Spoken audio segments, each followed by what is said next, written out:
ಇವತ್ತು ನಾನು ನಿಮ್ಗೆ ಹೇಳೋ ಕತಿ ದಿವಾಕರ್ ಅವ್ರದ್ದಾಗಿರ್ತೈತಿ. ಅವ್ರು ತಗೊಂಡಿದ್ದು ಒಂದು ಶಾರ್ಟ್ಕಟ್ ಅವ್ರ ಲೈಫ್ ಒಳಗೆ ತುಂಬಲಾರ್ದಂಥ ನಷ್ಟನ ಕೊಡ್ತೈತಿ. ಸೊ ಹಾಯ್ ಹಲೋ ನಮಸ್ಕಾರ, ನೀವು ನೋಡಾಕತ್ತೀರಿ fear tales Kannada. Fear has no boundaries. So ನಾ ರೀಸೆಂಟ್ಲಿ ಗೋವಾದ one of the most haunted place ಆಗಿರೋ ಡಿಮೆಲ್ಲೋ ಹೌಸ್ನ ಎಕ್ಸ್ಪ್ಲೇನ್ ಮಾಡೇನಿ. Please check it out. ಮತ್ತು ನೀವಿನ್ನೂ ಚಾನಲ್ನ ಸಬ್ಸ್ಕ್ರೈಬ್ ಆಗಿಲ್ಲ ಅಂದರೆ ಸಬ್ಸ್ಕ್ರೈಬ್ ಮಾಡ್ಕೋರಿ. ಇನ್ನು ತಡ ಮಾಡೋದು ಬೇಡ, let's get into the story. Bangalore well ವೆಲ್ ಸೆಟಲ್ಡ್ ಆಗಿರೋ ದಿವಾಕರ್ ಫ್ಯಾಮಿಲಿ ಒಳಗೆ ಅವ್ರ ಹೆಂಡತಿ ಆರ್ತಿ, ಮಗಳ ಸಾನ್ವಿ ಮತ್ತು ಮಗ ರೋಹನ್ ಆ್ಯಂಡ್ ದಿವಾಕರ್ ಅವರ ತಾಯಿ ಆಗಿರುವಂತಹ ಶ್ಯಾಮ್ಲಾ ಅವರು ವಾಸ ಆಗಿರ್ತಾರೆ. One day Diwakar and family ಅವ್ರು ಯಾವುದೋ ಫ್ಯಾಮಿಲಿ ಫಂಕ್ಷನ್ ಅಟೆಂಡ್ ಮಾಡೋಕ್ಕಂತ ಪುಣೆಗೆ ಹೋಗ್ತಿರ್ತಾರೆ. ಇನ್ನು ಪುಣೆನ ಬೇಗ ರೀಚ್ ಆಗಬೇಕಂತ ದಿವಾಕರ್ ಆ್ಯಂಡ್ ಫ್ಯಾಮಿಲಿ ಬೆಳಗ್ಗೆನ ಬ್ಯಾಂಗ್ಳೂರ್ನ ಬಿಡ್ತೈತಿ. ಕಂಟಿನ್ಯೂಸ್ ಆಗಿ 13 ತಾಸು ದಿವಾಕರ್ ಅವರ ಕಾರ್ ಡ್ರೈವ್ ಮಾಡ್ತಾರೆ. ಹಿಂಗೆ ಕಂಟಿನ್ಯೂಸ್ ಆಗಿ 13 ತಾಸು ಗಾಡಿ ಓಡ್ಸಾಕತ್ತಿರೋ ದಿವಾಕರ್ ಅವ್ರಿಗೆ ಬ್ರೇಕ್ ತಗೋಬೇಕು ಅನ್ನಿಸ್ತೈತಿ ಮತ್ತು ಗಾಡಿನವ್ರ ಸ್ಲೋ ಡೌನ್ ಮಾಡ್ತಾರೆ. ಅವ್ರು ಎಲ್ಲಿ ಕಾರ್ ನಿಲ್ಸಿರ್ತಾರೋ ಅಲ್ಲಿ 2 ಸೈನ್ ಬೋರ್ಡ್ ಇರ್ತಾವೆ. ಅದೇನಂದ್ರೆ ಕಂಟಿನ್ಯೂ ಆಗಿ ಹೈವೇ ಮೇಲೇನೋ ಹೋದ್ರೆ ಪುಣೆ ಬಂದ 66 ಕಿಲೋಮೀಟ್ರ್, ನಾವು ಶಾರ್ಟ್ಕಟ್ ತೊಗೊಂಡ್ರೆ 44 ಕಿಲೋಮೀಟ್ರ್ ಅಂತ ಬರ್ದಿರ್ತೈತಿ. ಮೊದಲ ಕಂಟಿನ್ಯೂಸ್ ಆಗಿ ಕಾರ್ ಡ್ರೈವ್ ಮಾಡಿರುವಂತಹ ದಿವಾಕರ್ ಅವ್ರಿಗೆ 66 ಕಿಲೋಮೀಟ್ರ್ ದೊಡ್ಡದು ಅನ್ನಿಸ್ತೈತಿ. ಆಗ ಆಲ್ರೆಡಿ ಟೈಮ್ ಬಂದ ಸಂಜೆ 5 ಗಂಟೆ ಆಗಿರ್ತೈತಿ. ದಿವಾಕರ್ ಅವರ ಶಾರ್ಟ್ಕಟ್ ತೊಗೋಬೇಕಂತ ಡಿಸೈಡ್ ಮಾಡಿದ ಕೂಡಲೇ ಅವ್ರ ತಾಯಿಯವ್ರು ಹೇಳ್ತಾರೆ, ನೋಡಪ್ಪ ಶಾರ್ಟ್ಕಟ್ ಒಳಗೆ ಹೋಗೋದು ಬೇಡ, ಮೊದಲ ಸಂಜೆ ಆಗಿರ್ತೈತಿ, ಅಲ್ಲಿ ಲೈಟ್ ವ್ಯವಸ್ಥೆ ಇರ್ತೈತೋ ಇಲ್ಲೋ, ಯಾವುದಾದ್ರೂ ಕಾಡು ಪ್ರಾಣಿಗಳು ಬಂದರೆ ಏನು ಮಾಡೋದು, ಮತ್ತು ಯಾವಾಗಲೂ ಶಾರ್ಟ್ಕಟ್ ದಾರಿ ಅಷ್ಟು ಸರಳ ಇರೋದಿಲ್ಲ ಅಂತ ಹೇಳ್ತಾರೆ. ಇಷ್ಟ್ರ ಮೇಲೆ ದಿವಾಕರ್ ಏನು ಮಾಡ್ಬೇಕಂತ ವಿಚಾರ ಮಾಡುವಾಗನ ಅಲ್ಲೇ ಒಬ್ಬಾಕಿ ಮುದುಕಿ ಪ್ರತ್ಯಕ್ಷ ಆಗ್ತಾಳೆ.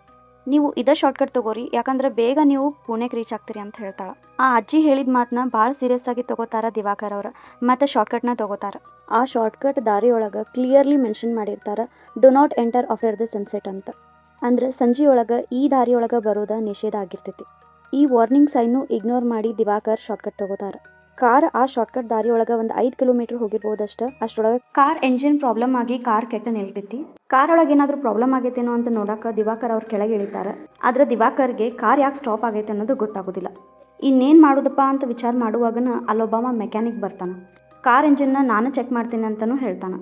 ಸರ್ಪ್ರೈಸಿಂಗ್ಲಿ ಮೆಕ್ಯಾನಿಕ್ ಕಾರ್ ಎಂಜಿನ್ ಮುಟ್ಟಿದ ಕೂಡಲೇನ ಕಾರ್ ಆಟೋಮೆಟಿಕ್ ಆಗಿ ಸ್ಟಾರ್ಟ್ ಆಗ್ತೈತಿ. ದಿವಾಕರ್ ಇನ್ನೇನು ಮೆಕ್ಯಾನಿಕ್ಕಿಗೆ ಥ್ಯಾಂಕ್ಸ್ ಹೇಳಿ ಹೋಗ್ಬೇಕು. ಅಷ್ಟರೊಳಗೆ ಮೆಕ್ಯಾನಿಕ್ ನನಗೂ ಲಿಫ್ಟ್ ಕೊಡ್ರಿ ಅಂತ ಕೇಳ್ತಾನೆ. ಇನ್ನು ಹೆಲ್ಪ್ ಮಾಡಿದವ್ರಿಗೆ ಹೆಂಗೆ ಬಿಟ್ಟು ಹೋಗಕ್ಕೆ ಸಾಧ್ಯ ಐತೆ ಅಂತಂದು ದಿವಾಕರ್ ಅವರು ಮೆಕ್ಯಾನಿಕ್ಕಿಗೆ ಹೆಲ್ಪ್ ಮಾಡೋಕೆ ಒಪ್ಕೋತಾರೆ. ಇಷ್ಟೊತ್ತಿಗಾಗಲೇ ಅರೌಂಡ್ 6:30 or 7 PM ಆಗಿಬಿಟ್ಟಿರ್ತೈತಿ. ಮಾತಾಡ್ಕೋತ ಮೆಕ್ಯಾನಿಕ್ ದಿವಾಕರ್ ಅವ್ರಿಗೆ ನೀವು ಈ ಶಾರ್ಟ್ಕಟ್ ಯಾಕೆ ತೊಗೊಂಡ್ರಿ ಅಂತ ಕೇಳ್ತಾನೆ.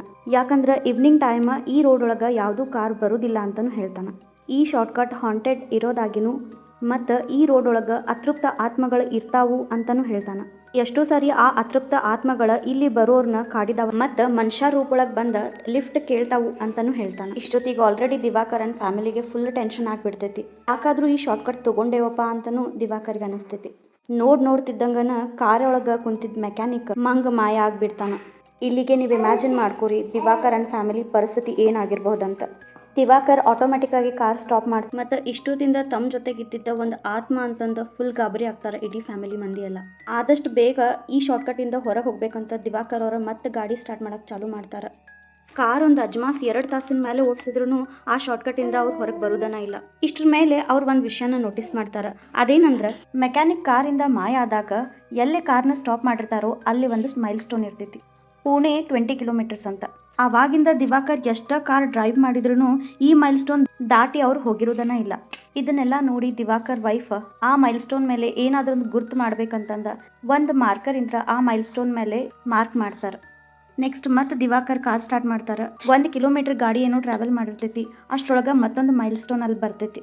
ಬಟ್ ಟು ಅವರ್ ಸರ್ಪ್ರೈಸ್ ಆ ಮೈಲ್ ಸ್ಟೋನ್ ಮೇಲೇನು ಸೇಮ್ ಮಾರ್ಕ್ ಇರ್ತೈತಿ. ದಿವಾಕರ್ ಆಟೋಮೆಟಿಕ್ ಆಗಿ ಗಾಡಿ ಸ್ಟಾಪ್ ಮಾಡ್ತಾರೆ ಮತ್ತು ಎಲ್ಲರೂ ಗಾಡಿಯಿಂದ ಕೆಳಗಿಳಿತಾರೆ. ದೂರದೊಳಗೆ ಅವರಿಗೆ ಒಂದು ಡಾಬಾ ಕಾಣ್ತೈತಿ. ಅಲ್ಲೇನಾದ್ರೂ ಹೆಲ್ಪ್ ಸಿಗ್ಬೋದೇನೋ ಅಂತಂದು ದಿವಾಕರ್ ಆ್ಯಂಡ್ ಫ್ಯಾಮಿಲಿ ಹೋಗ್ತಾರೆ. ಅವರಿಂದ ನೋಡಿದಾಗ ದಾಬಾ ಏನೋ ಚಂದ ಕಾಣ್ತೈತಿ. ದಿವಾಕರ್ ಆ್ಯಂಡ್ ಫ್ಯಾಮಿಲಿ ಹೆಂಗೆ ಆ ದಾಬಾ ಸಮೀಪ ಹೋಗ್ತಾರೋ ಆ ದಾಬಾ ಹಾಂಟೆಡ್ ಆಗ್ತೈತಿ.